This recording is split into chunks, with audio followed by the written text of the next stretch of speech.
Olá! Começa agora o programa Povos e Línguas. Você está pronto para conhecer mais sobre esse universo desafiador de missões? Então você é meu convidado para a grande aventura do ID.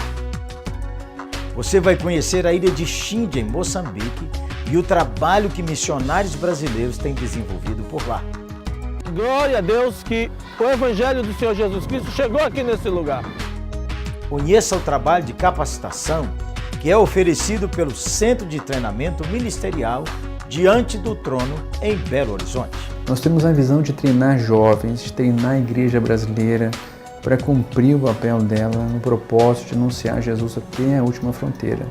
E ainda uma mensagem que fortalece e desafia. A Bíblia não foi concebida, ela não foi escrita para ser primariamente um livro teológico. A Bíblia é um livro missiológico. Tudo isso aqui no Povos e Línguas.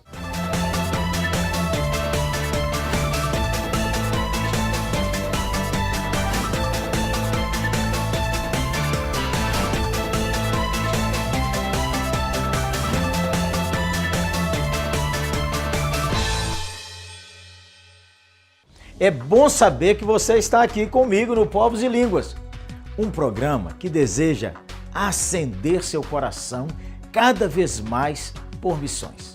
Hoje eu lhe convido para uma viagem incrível pela África. Juntos vamos conhecer missionários brasileiros que andam por lugares tão difíceis e remotos para levar o Evangelho de Nosso Senhor Jesus Cristo. Nosso destino? A ilha de Xinde, em Moçambique. Vamos lá?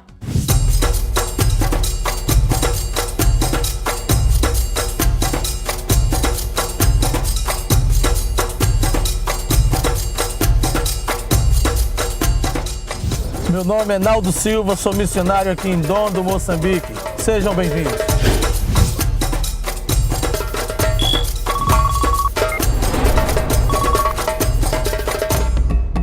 É aqui onde eu moro, na cidade do Ndondo, né? Fui enviado para cá pela Igreja Evangélica Apostólica Ebenezer, do Ministério de São Paulo, apesar de ser cearense, mas estava residindo em São Paulo.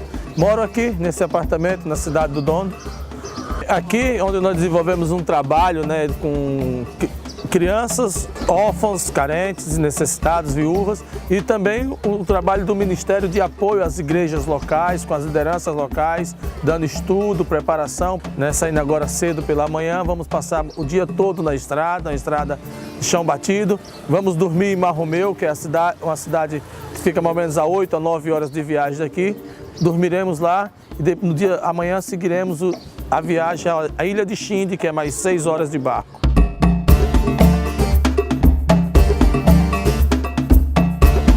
Estamos chegando aqui na casa de um parceiro de viagem, um brasileiro, um irmão Eduardo, missionário. Pai do Senhor. Pai do Senhor, varão, tudo bem? Graças, Pai. Vamos lá? Vamos, então vamos. Caminhar.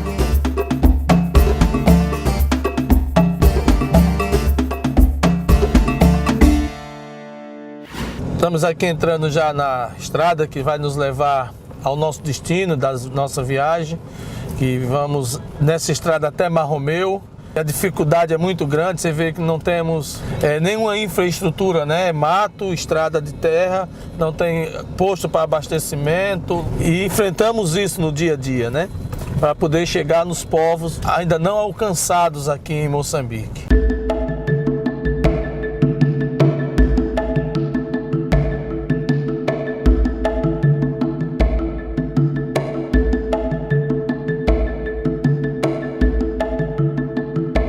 Depois de algumas horas de viagem, 6 horas de viagem, chegamos aqui passando visita ao túmulo onde foi sepultado a esposa do Dr. Livingstone, David Livingstone, que foi um referencial para nós missionários. Nós aprendemos em livros a história desse grande homem, dessa grande mulher. Uma honra conhecer onde passou esses grandes missionários que servem de inspiração para todos nós.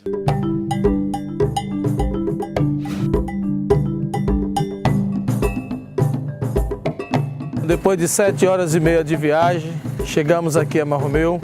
um local onde temos uma igreja, que a qual o Ministério Ebenezer apoia, onde fazemos os estudos. É onde iremos também dormir, né? Passar essa noite para amanhã cedo, sairmos com destino ao Xinde, pegarmos o barco aqui ao Rio Zambésia.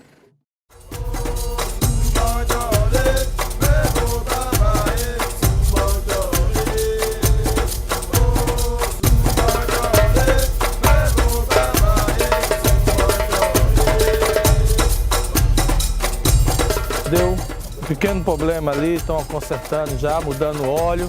Daqui a pouquinho estaremos embarcando para encarar aí mais umas 4, 5 horas de rio.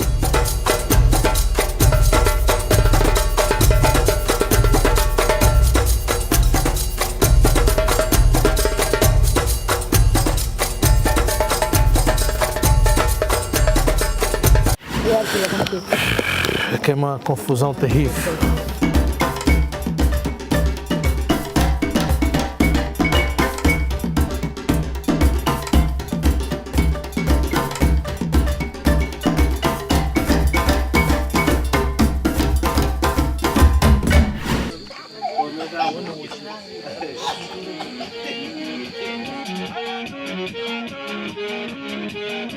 Nós estamos num local, uma viagem muito distante, né?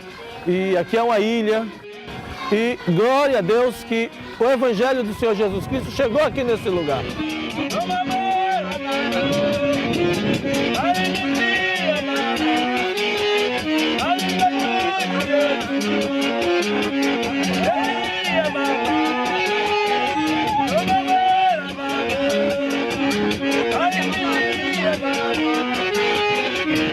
Nosso chamado, nosso trabalho da Ebenezer é implantar a igreja e fortalecer o trabalho dessas lideranças locais, para que eles assim possam propagar o Evangelho de Cristo, além da implantação de igreja, também um trabalho social com crianças, né, e com órfãos e as viúvas. Esse é o nosso trabalho aqui, apesar da distância que vocês podem acompanhar, mas vale a pena investir em vidas, né, e em pessoas que estão dispostas a ser usadas por Deus.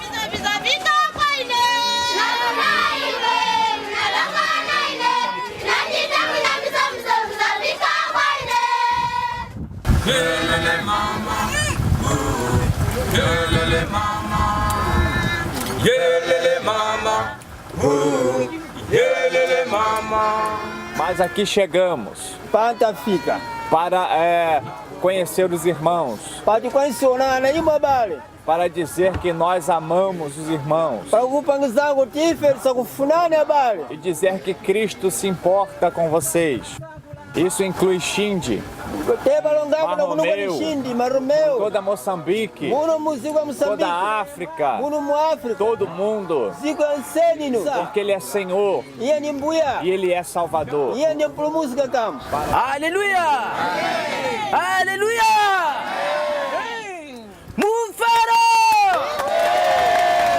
Continue plantado Wangani kongisani bamucheka. na rocha que é Jesus Cristo, Vapiri ya mbuya. na terra fértil Bamataka que kudidi. é Jesus Cristo. Olha para suas mãos assim. Tomadinga manja mavuka. Jesus sempre está diante de Deus, intercedendo pela minha vida, pela sua vida, para que a gente possa produzir algo que agrade a Deus.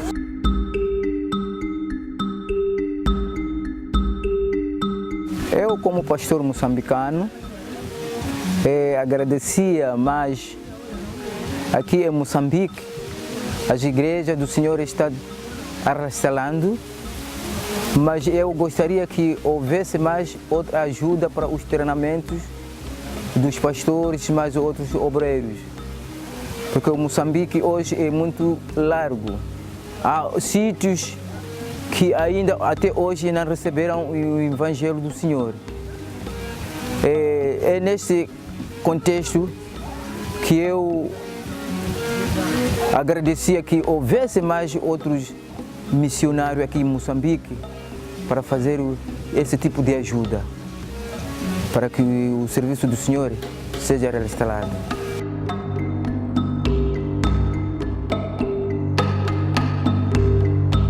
durante muitos anos, 20 a 30 anos aqui na África, Moçambique.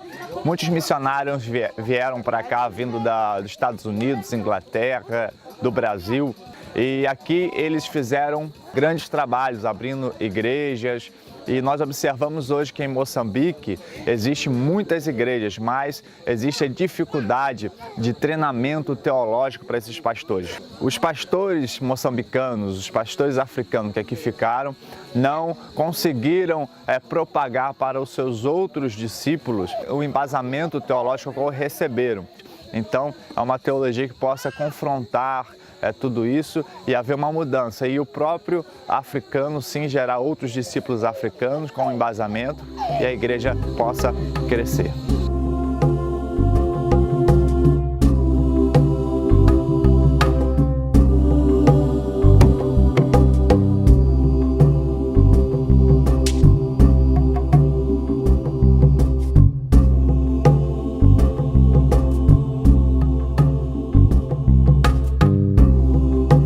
Espero que vocês tenham gostado. Aqui tem boas igrejas, um povo maravilhoso, o povo moçambicano é um povo maravilhoso. Espero que a Igreja do Brasil venha apoiar o trabalho em Moçambique.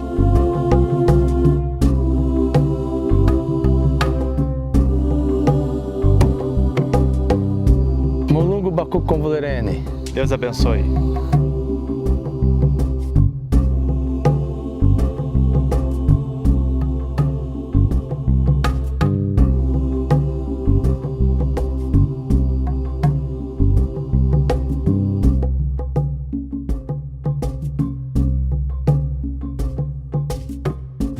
É hora de agir. A sua participação é importante. Você pode fazer diferença. Pense nisso. E daqui a pouco, CTMDT, uma escola que tem capacitado especialmente jovens para ir até os confins da terra.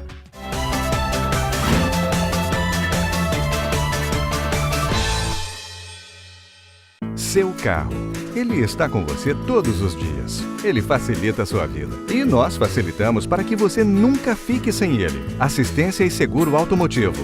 24 horas por dia, 7 dias por semana. Uma solução completa e inédita que cabe no seu bolso. Carro reserva, condutor livre, sem avaliação de perfil.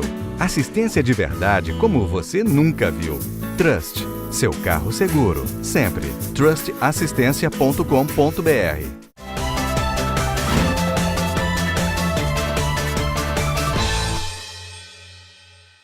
Vamos visitar o Centro de Treinamento Ministerial Diante do Trono, na Grande Belo Horizonte.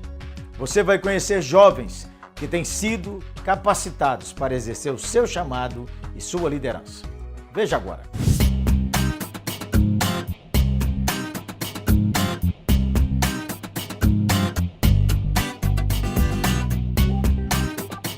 Nos últimos anos, a Igreja brasileira passou por duas mudanças significativas. Uma em relação ao culto litúrgico e outra no tocante ao trabalho missiológico. A música, que antes ocupava um lugar secundário nas reuniões, assumiu uma posição de destaque.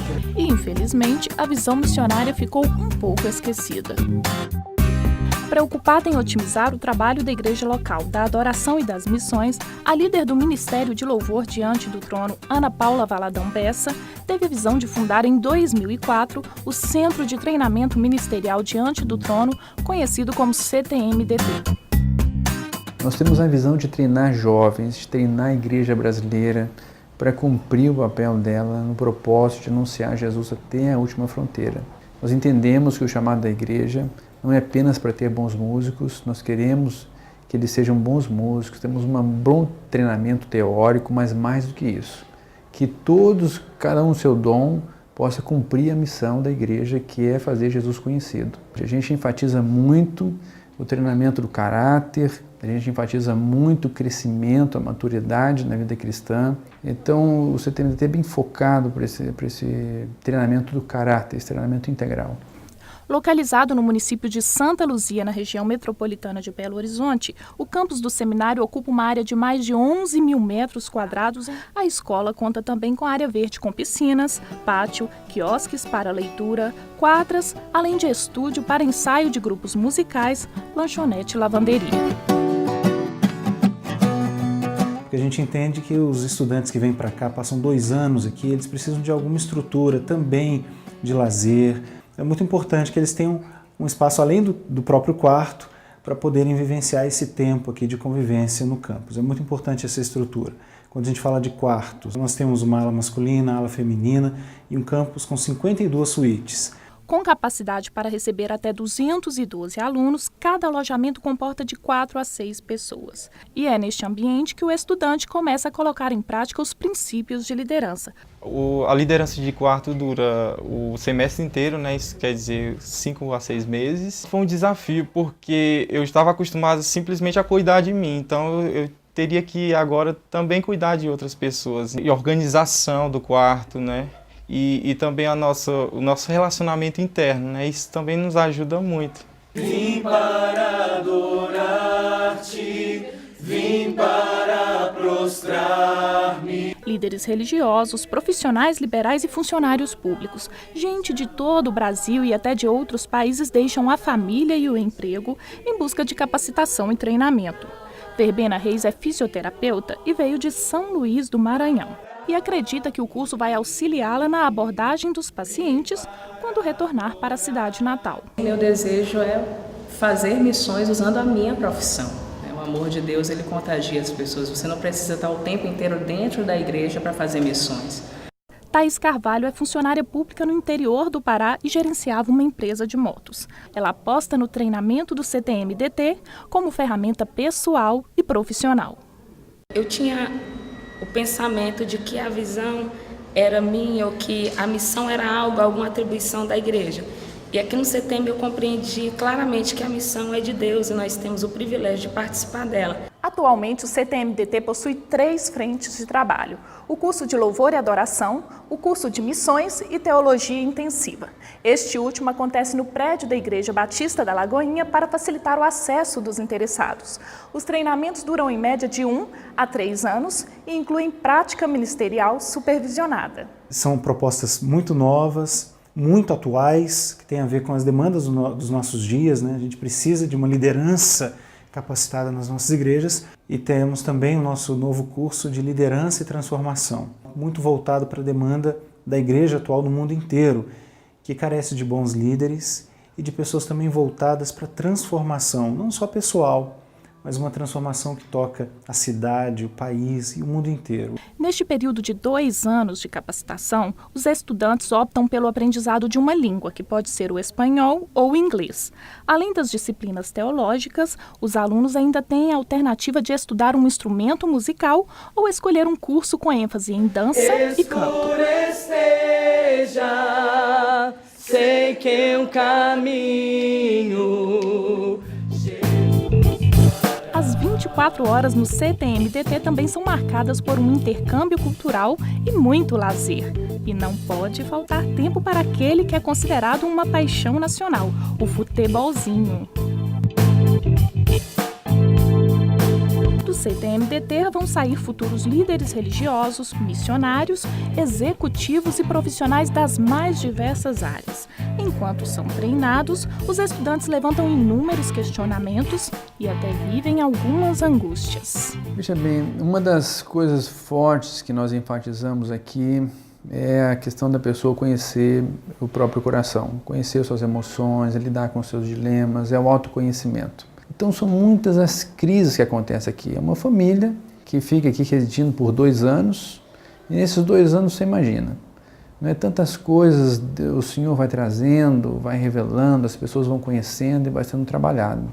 Jovens de todas as idades, solteiros e casados. Alguns já concluíram uma faculdade. Outros interromperam o curso superior para passar 2 anos no centro de treinamento. Mas aqui, todos têm uma missão só: aprender mais sobre Jesus Cristo e fazê-lo conhecido. A igreja brasileira ela tem uma grande responsabilidade. Nós temos crescido muito numericamente, mas o nosso crescimento numérico não tem se refletido no aumento de número de missionários. Muitos povos ainda não têm a tradução da Bíblia, muitos povos, muitas etnias ainda não conhecem o nome de Jesus e a igreja brasileira precisa se levantar com ousadia, com intrepidez, mas também com capacitação. A gente precisa levar o nosso melhor. A gente precisa levar o nosso apóstolo Paulo para as nações da terra para fazer esse trabalho de evangelização ou de reevangelização de lugares onde hoje o evangelho se perdeu.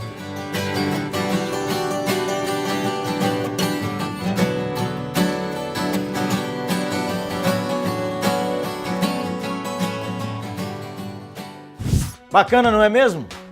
Para mais informações sobre o CTMDT, os dados estão no seu vídeo. Não perca essa oportunidade. Ligue, visite, informe-se. Quem sabe esse é o lugar que Deus tem escolhido para treinar você. E a seguir, uma palavra que vai lhe desafiar. Sai daí não, hein?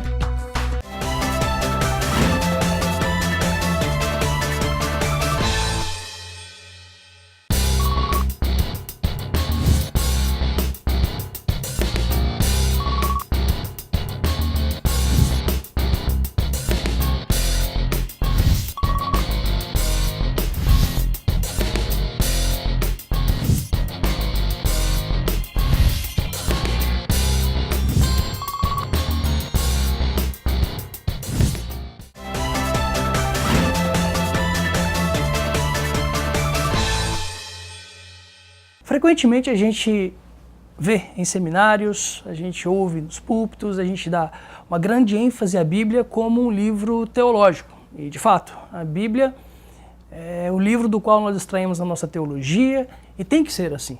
A ortodoxia cristã, a prática, nossa prática enquanto igreja no mundo, tem que ser extraída realmente dos mandamentos, dos princípios da palavra de Deus. Entretanto, a Bíblia não foi concebida, ela não foi escrita para ser primariamente um livro teológico. A Bíblia é um livro missiológico. Primária e fundamentalmente, a Bíblia é um livro missiológico e não teológico. O que eu estou querendo dizer com isso? Bom, se você for bem honesto comigo, se a gente puder viajar um pouquinho aqui, não fosse a queda do homem, não fosse toda a história que está escrita após a queda do homem, a Bíblia poderia ter simplesmente 2 capítulos, Gênesis 1 e Gênesis 2.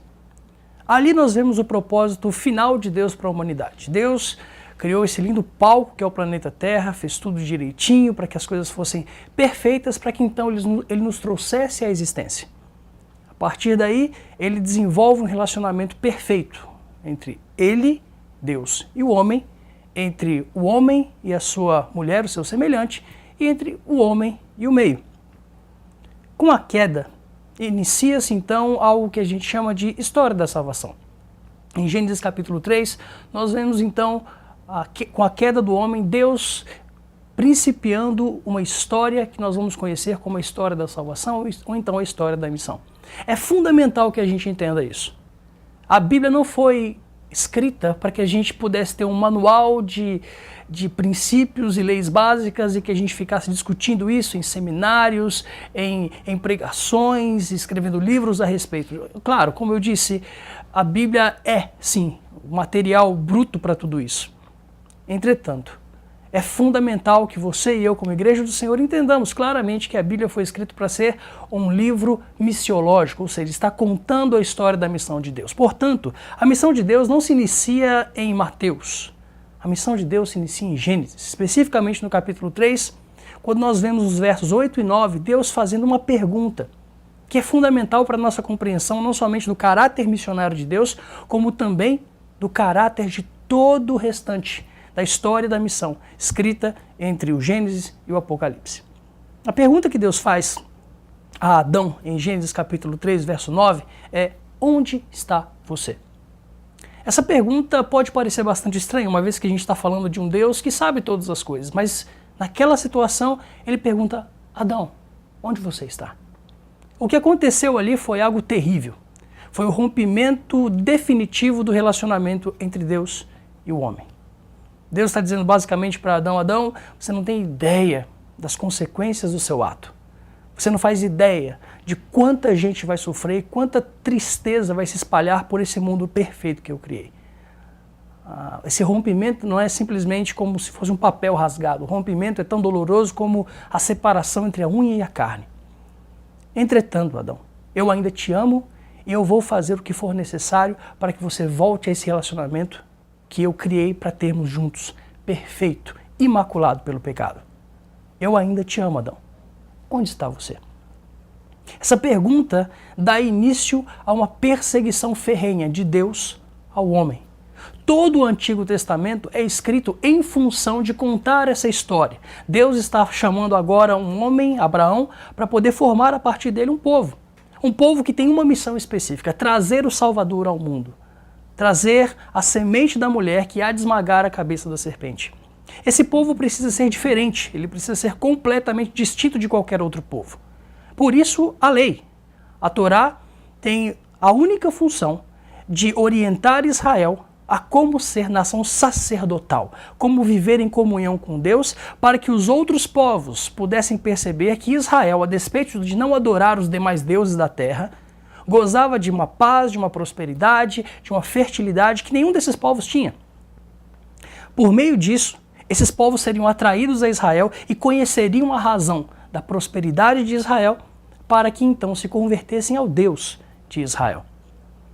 A gente ouve muito falar de Deuteronômio capítulo 28. Se você liga a televisão, por exemplo, num sábado de manhã, você vai ver muita gente pregando sobre as bênçãos de Deuteronômio capítulo 28. O problema é que Deuteronômio 28 não tem simplesmente 14 versículos, tem 68. Do verso 1 ao verso 14, todas as bênçãos de Israel estão ali listadas, caso Israel fosse fiel à aliança. Entretanto, entre o verso 15 e o verso 68, nós vemos todas as maldições que Deus há de derramar sobre Israel, caso Israel quebre a sua aliança. Lembre-se, Deus não escolheu Israel simplesmente como povo escolhido. Israel é o povo escolhido para. O próprio chamado de Israel tem uma função pura e unicamente missiológica, trazer aquele por meio de quem todas as famílias da terra seriam abençoadas. O Antigo Testamento então conta a história da trajetória de Deus andando com Israel, fazendo dele para si mesmo um povo sacerdotal, um povo que refletisse a sua glória e, portanto, revelasse Deus às demais nações. Tudo está em função da missão. Nada, absolutamente nada no Antigo Testamento foi escrito ou está registrado em função simplesmente da eleição de Israel. A própria eleição do povo de Israel, a concepção do Antigo Testamento é puramente missiológica. Por meio da história, Deus vai preparando o povo, preparando o cenário, as profecias vêm, para que então, quando o descendente da mulher viesse, Israel primeiro, reconhecesse que aquele é o Messias prometido, a luz para as nações, a luz para os gentios, e então cresce nesse Cristo, nesse ungido de Deus prometido desde o Antigo Testamento, para que, finalmente, Israel pudesse levar essa mensagem aos demais povos da terra. E aí que entra a igreja. Perceba, se a Bíblia é um livro missiológico, não teológico, e se tudo está em função da missão, não mais a igreja tem uma missão, mas a missão tem uma igreja. A missão de Deus possui um instrumento chamado igreja, a qual Deus vai utilizar para levar o evangelho a todas as nações. Essa foi a ordem final que Jesus Cristo nos deu. Ele nos chamou como igreja, nos instituiu como igreja e nos deu a seguinte ordem: vão e preguem o evangelho a todas as nações. Façam discípulos, batizem-os, para que o evangelho seja pregado em todas as nações, até que um fim venha. O que isso quer dizer em termos práticos para você e para mim? Você tem uma só função nessa terra, enquanto o Cristo não vier e o relacionamento com Deus não for restabelecido de maneira perfeita. Você e eu temos que viver em função da razão pela qual a igreja foi estabelecida, em função da razão pela qual a Bíblia foi escrita. A missão de Deus, o anúncio do evangelho a absolutamente todas as nações. Tudo o que Deus confiou à sua igreja precisa ser usado em função do evangelismo, do alcance pelo evangelho de todos os homens, de toda a raça, todas as tribos, todas as línguas e todas as nações. Nós não estamos aqui para nenhuma outra coisa. Nunca se é velho demais para se engajar na missão de Deus, nunca se é jovem demais para se engajar na missão de Deus. Você e eu temos um só chamado: sermos testemunhas e fazer discípulos de todas as nações. Como é que a gente descobre como a gente vai fazer isso? A partir dos nossos dons, Deus constitui a nossa vocação. Todos os nossos dons, todos os nossos talentos, tudo aquilo que Deus nos confiou em termos de recursos humanos, logísticos e financeiros, precisa ser usado no término da grande comissão de todas as nações. Então, eu quero te fazer um convite. Na verdade, eu preciso fazer um alerta. Jesus espera, como Senhor da igreja, que você e eu nos envolvamos e consagremos a nossa vida completamente, integralmente, à missão que Ele mesmo estabeleceu. Que o Evangelho, que as boas novas do Deus que veio atrás de nós, possa chegar aos ouvidos de cada homem na nossa geração. Esse chamado é pessoal e intransferível. Então, por favor, junte-se a nós. Que Deus te abençoe. O nosso programa chega ao fim. Pena que acabou, né? Quer saber mais? Então. Olha aí o nosso site, www.povoselinguas.com.br e também o Facebook, facebook.com/programa Povos e Línguas. Faça uma visitinha, entenda mais desse grande projeto que visa despertar corações missionários. Fica aqui o nosso abraço, gente boa, e que a graça do Eterno esteja sobre sua vida, acendendo seu coração para proclamar o Evangelho a partir daí, de onde você está. E fique ligado, hein? Até o próximo Povos e Línguas. Tchau!